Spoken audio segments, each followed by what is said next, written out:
Pakai masker ya Pak? Dipakai maskernya? Hah? Boleh dibuka atau nggak dibuka? Pakai masker aja ya. Oke. Baik teman-teman wartawan, Assalamualaikum warahmatullahi wabarakatuh. Saya akan menyampaikan hasil sidang kabinet yang membahas untuk persiapan sampai dengan akhir tahun 2021 dan juga dari sisi untuk tahun 2022 yang nanti Bapak Presiden akan menyampaikan DIPA untuk kementerian dan lembaga pada akhir bulan November ini. Jadi untuk sebagian 2022 mungkin nanti akan menunggu sampai dengan kita penyerahan DIPA ya. Pada sidang kabinet dibahas mengenai perkembangan ekonomi terkini dan pelaksanaan APBN 2021. Untuk perkembangan ekonomi terkini selain kasus COVID yang masih menjadi fokus untuk kita semuanya, juga kita melihat proses pemulihan ekonomi dan tantangan yang terjadi. Sampai dengan hari ini, pemulihan ekonomi di kuartal keempat diperkirakan akan meningkat cukup kuat, terutama ditunjang dengan beberapa indikator seperti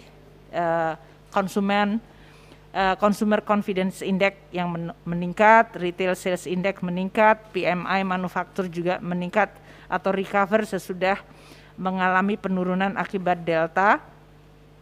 Juga ekspor impor kita juga menunjukkan pertumbuhan yang sangat tinggi yaitu 50%. Untuk pasar keuangan kita juga melihat bahwa yield dari surat berharga kita sudah mengalami perbaikan dengan spread yang menurun dari US Treasury yang tadinya pada awal bulan Juli 2021 spreadnya 512 BPS atau basis point, sekarang menurun menjadi 449. Rupiah, indeks harga saham juga mengalami perbaikan. Namun kita juga paham bahwa ada tantangan yang harus kita waspadai. Yang pertama adalah kecenderungan inflasi atau kenaikan harga-harga. Karena kita lihat di berbagai negara seperti Eropa, Amerika, RRT, bahkan di beberapa emerging market seperti Meksiko dan juga Korea terjadi kenaikan dari harga produser. Harga produser ini kemudian bisa menyebabkan kenaikan pada harga di tingkat konsumen atau yang kemudian diukur menjadi inflasi. Inilah yang kemudian kita akan waspadai. Untuk Indonesia sendiri kita lihat harga di tingkat produser juga mengalami kenaikan 7,3%.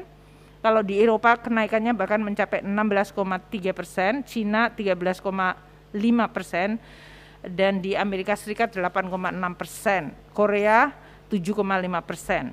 Nah, kenaikan harga produser ini harus kita waspadai agar tidak mendorong kenaikan inflasi pada tingkat konsumen. Yang kedua, tentu kita juga melihat dengan kenaikan inflasi, kemungkinan terjadinya tapering off atau kebijakan Federal Reserve yang akan di-adjust atau disesuaikan dengan adanya kenaikan inflasi yang sangat tinggi, yaitu mencapai di atas 6% di Amerika Serikat.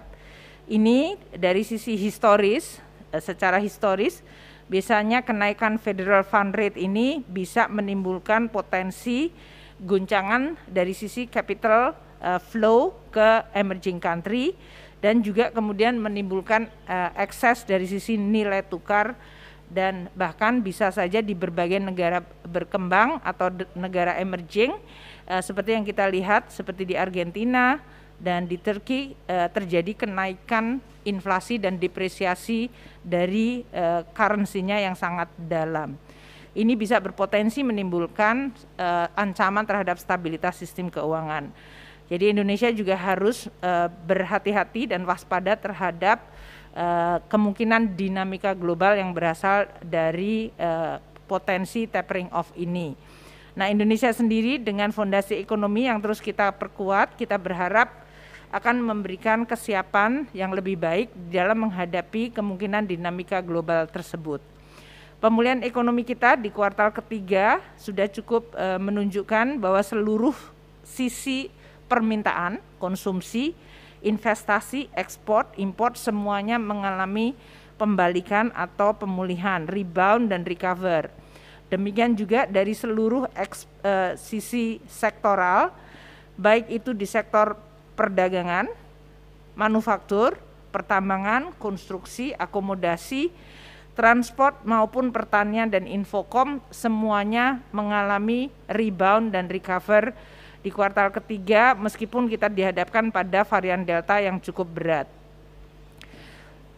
Untuk itu, dari sisi pelaksanaan APBN 2021, Bapak Presiden menginstruksikan kepada seluruh kementerian lembaga untuk berfokus pada pelaksanaan dan penyelesaian anggaran tahun 2021. Ini terutama karena sampai dengan bulan akhir Oktober ini, kita lihat untuk belanja pemerintah pusat yang sudah tumbuh 5,4% dibandingkan tahun lalu, masih akan tumbuh lebih tinggi lagi di 10,4%.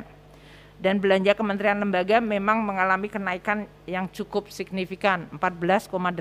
Meskipun memang ini didominasi terutama untuk belanja yang berhubungan dengan COVID dan juga belanja di bantuan sosial. Kita melihat untuk transfer keuangan dan ke daerah dan dana desa masih mengalami kendala. Dari sisi pertumbuhannya negatif 7,9%, dan kalau bisa diselesaikan dalam 1,5 bulan, kemungkinan dia akan flat dibandingkan tahun lalu. Di sisi pendapatan negara, tahun 2021 hingga akhir Oktober menunjukkan pertumbuhan penerimaan yang cukup kuat, yaitu 16,3% untuk total pendapatan negara kita.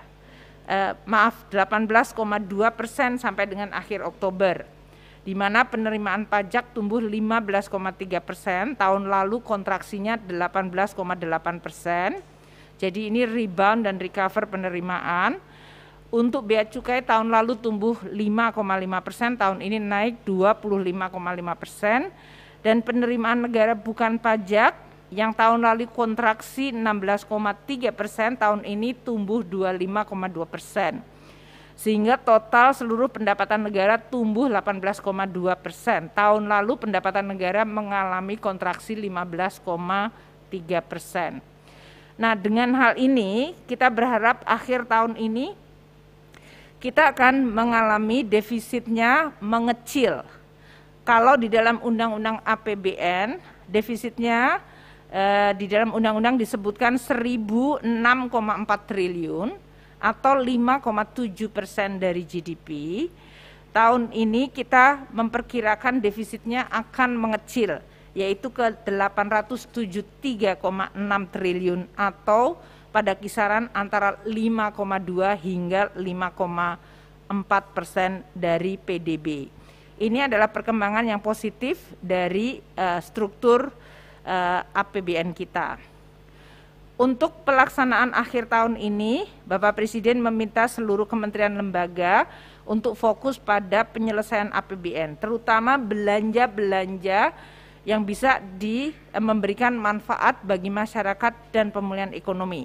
Ini terutama belanja di bidang bantuan sosial yang masih akan ada penyelesaian sampai akhir tahun, bantuan kepada dunia usaha, termasuk belanja di dalam rangka untuk membayar klaim dari pasien yang memang meningkat cukup tinggi untuk COVID ini. Jadi dalam hal ini untuk penanganan pasien, kita sudah melihat ada 713,9 ribu pasien, di mana klaimnya nanti akan dibayar oleh negara. Kita juga tetap memberikan insentif kepada tenaga kesehatan 1,26 juta kepada tenaga kesehatan di pusat dan juga yang ada di daerah melalui APBD. Untuk program perlindungan sosial selain yang sudah dilakukan seperti PKH, kartu sembako, bantuan tunai, sosial tunai kepada 10 juta KPM dan BLT desa, kita juga akan terus mendukung dengan program-program dukungan lain, termasuk mengadres isu kemiskinan ekstrim yang memang perlu untuk diperhatikan. Dalam hal ini nanti Bapak Presiden akan membuat sidang kabinet tersendiri mengenai hal itu. Kita juga akan mendukung program-program prioritas, termasuk yang tadi telah disampaikan dan diputuskan di dalam Komite PEN di bawah Pak Menko Perekonomian, ada anggaran untuk pariwisata, yaitu bantuan kepada para pelaku di bidang pariwisata dengan bantuan produktif atau bantuan tunai sebesar 600.000 untuk 3 kali bayaran atau pembayaran. Ini nanti mengenai targetnya, siapa yang akan mendapatkan, kriterianya, dan lokasi dari penerima akan ditetapkan oleh Menteri Parekraf, sehingga diharapkan bisa dieksekusi pada akhir bulan ini atau awal bulan depan. Ini akan diharapkan membantu terutama sektor-sektor yang memang mengalami pukulan sangat dalam akibat COVID, yaitu sektor pariwisata. Hal lain untuk tahun 2021 kita akan menyelesaikan pembiayaan investasi terutama untuk BUMN-BUMN yang memang mendapatkan penugasan pemerintah untuk menyelesaikan proyek-proyek strategis nasional dan infrastruktur yang fundamental atau penting. Seperti Hutama Karya yang akan mendapatkan PMN untuk tahun 2021 ini tambahan dari 6,2 menjadi sekitar 25 triliun, dan untuk Waskita Karya juga akan ada tambahan 7,9 triliun. Kita juga akan menyelesaikan tambahan untuk penggunaan SAL bagi Lembaga Manajemen Aset Negara (Elman) untuk pembelian tanah di dalam rangka penyelesaian proyek-proyek strategis nasional. Untuk tahun ini dan tahun depan, pemerintah bersama Bank Indonesia tetap bersinergi mengawal pemulihan ekonomi, dan kerjasama dengan BI ini telah menyebabkan burden atau beban dari pemerintah secara fiskal mengalami keringanan atau penurunan dengan penghematan bunga utang hingga 29 triliun per tahunnya.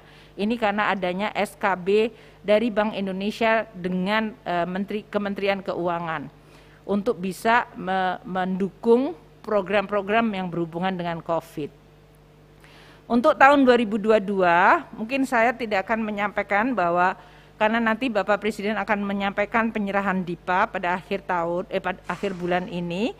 Namun Bapak Presiden telah menginstruksikan pada seluruh kementerian lembaga untuk mulai menyiapkan kementerian lembaga di dalam pelaksanaan APBN 2022. Secara highlight saja, tahun depan kita akan belanja 2.714,2 triliun. Dan ini belanja pemerintah pusat mencapai 1.944 triliun, sedangkan belanja pemerintah daerah 769,6 triliun. Kita akan menyerahkan DIPA kepada seluruh kementerian lembaga sehingga mereka bisa melaksanakan.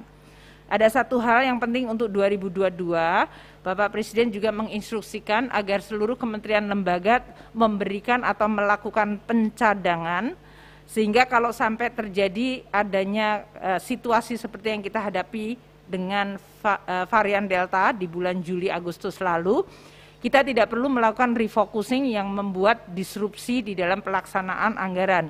Namun seluruh kementerian lembaga sudah mencadangkan paling tidak 5% dari anggarannya kalau seandainya harus melakukan perubahan untuk menghadapi kemungkinan-kemungkinan akibat COVID ini.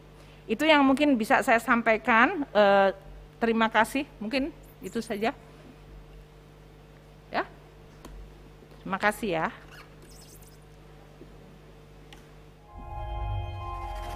Tidak euforia yang berlebihan. Kita semuanya harus percepat proses vaksinasi ini dan tetap taat terhadap protokol kesehatan. Terutama memakai masker.